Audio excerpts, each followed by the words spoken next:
Bonjour, bienvenue sur cette vidéo. Je m'appelle Martin, je suis cofondateur d'une société qui fait des serious games et l'objectif c'est de vous montrer ce que le serious game Maze Crazies peut faire sur le sujet SSE plan blanc.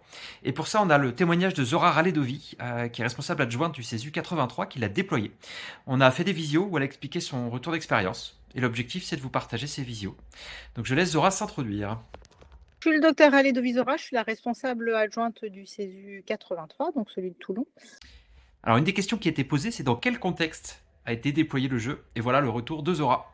Et on avait une commande au niveau de l'établissement, c'était de former l'ensemble d'équipes de direction et l'ensemble des cadres à une gestion de crise, sachant qu'on a 135 cadres sur l'établissement et puis une vingtaine de directeurs. Il fallait mettre en place une connaissance partagée et surtout fédérer en fait la manière dont ils allaient pouvoir gérer une crise. Autre question qui a été posée, c'est quel était le challenge, selon Zora, sur le sujet justement de l'appropriation de ce plan de gestion de crise. Le seul souci que j'avais, c'était de pouvoir leur faire comprendre et de décontextualiser pour ne pas être face à des apprenants qui disent ben, nous on fait comme ça, d'habitude on fait comme ça, ou on ferait comme ça, ou etc. Donc ça c'est une problématique qu'on a fréquemment, donc il fallait que je puisse les faire tous sortir de la gestion de crise en disant ben, nous on en fait tous les jours des crises à l'hôpital, mais on sait déjà faire, etc. pour leur faire comprendre les grands enjeux. Dans un contexte où il y a plusieurs manières qui existent pour dispenser ça, quel est l'intérêt du Maze Crisis? Quel avantage selon Zora? Ce qui m'a intéressé dans le Maze Crisis, c'est qu'on est vraiment sur un peu de stress quand même, puisqu'il y a un timing, il y a un tempo, il y a quelque chose qu'ils ne connaissent pas.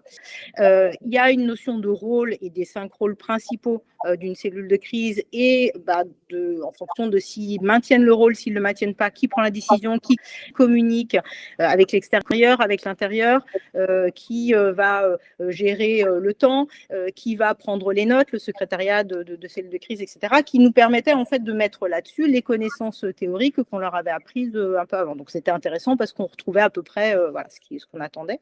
Et puis, il y a ce côté ludification des apprentissages où effectivement, nous, on aime beaucoup ça et on trouve qu'on arrive à faire passer pas mal de messages dessus. Donc, Question, quelle était l'organisation logistique globale pour cet événement? on a fait jouer 71 personnes sur le mois de juin. Alors, le jeu, il n'était pas isolé, c'est-à-dire que pour l'ensemble des directeurs, on a eu une journée de formation théorique. Et puis ensuite, les cadres, on leur a fait un petit peu raccourci, c'est-à-dire qu'ils avaient 3 ateliers sur la matinée.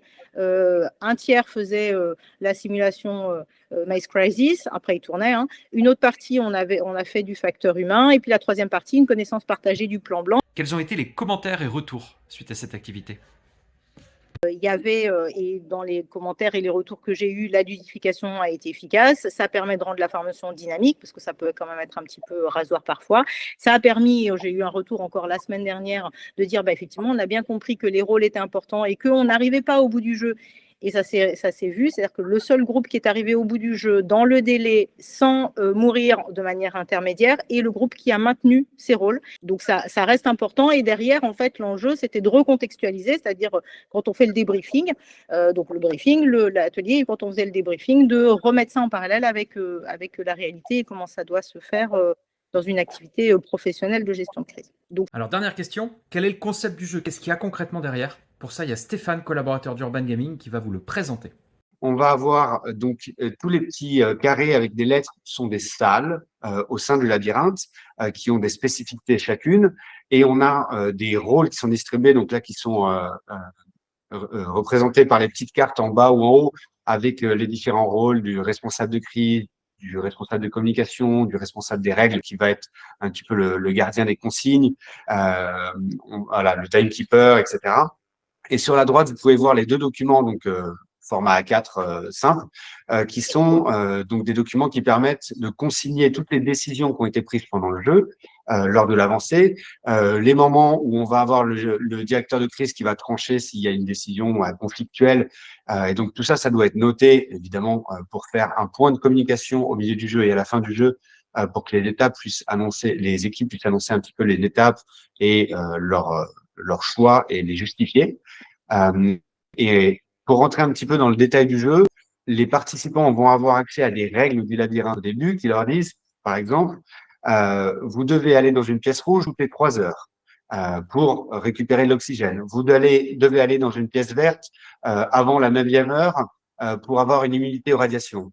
Vous devez récupérer un journal médical avant de sortir du labyrinthe qui est dans une pièce X avec une information qui est donnée au fur et à mesure du jeu. Et donc, en fait, ils vont avoir cet objectif final du carnet et de la sortie dans les 17 heures, plus des objectifs intermédiaires qui vont être un petit peu itératifs au fur et à mesure du jeu. Ils vont devoir se rechallenger et revoir leurs décisions en fonction des décisions précédentes, etc. Alors, je précise quand même que le jeu ne permet pas de faire évoluer la situation comme ça peut exister sur des solutions médicales où on va dire d'un coup, il y a un afflux ou une information différente qui vient changer le jeu et changer les règles. Là, les règles établies au départ, elles n'évoluent pas.